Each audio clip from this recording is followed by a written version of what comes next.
Yeah, so there's actually guidances on how long and what intervals to monitor the babies that are born. But one of the first things is any baby that is born goes through initial screenings at the hospital. Then they also go through other screenings like the Helping Hands program that the Department of Health has, the early intervention program.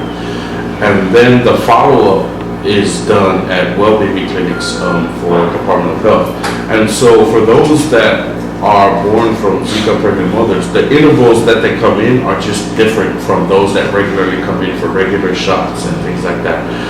So that's one of the other things that we really want to make people aware that that's really just the first hurdle is when they're born, when the baby is born, because there are cases that we're evaluating that there may be complications later on, maybe in the 1 month, maybe in the 2 month or the 3 month. And so the follow-up visits are very, very important. And so right now we're partnering with the pediatrics clinic, but our first line of defense is really the professionals at the early intervention program, our well baby clinic, and all those regular intervals. So we're using the CDC guidances as to how many times they come in for the first and second year, aside from the regular shot schedule. The only difference is those babies are monitored by the Helping Hands program as well as our pediatrician. It's a joint effort with the hospital, pediatric clinic,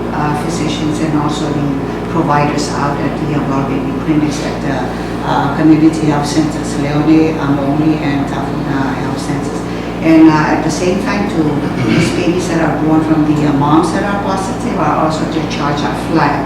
When we get the postpartum cards and newborn cards from the nursery, it's flagged by a color code little circle, so that the nurses also and the CNAs at the clinic, when they see that flag, they'll bring it up to the provider's attention so that the focus is on that baby, and make sure that education is done with the mom. And if there is any suspicious or problem, and then we have home visits with telehealth, the nurse practitioner, and the CNAs under the MCH Title V program, which houses the children with special needs, because we also include them as children with special needs.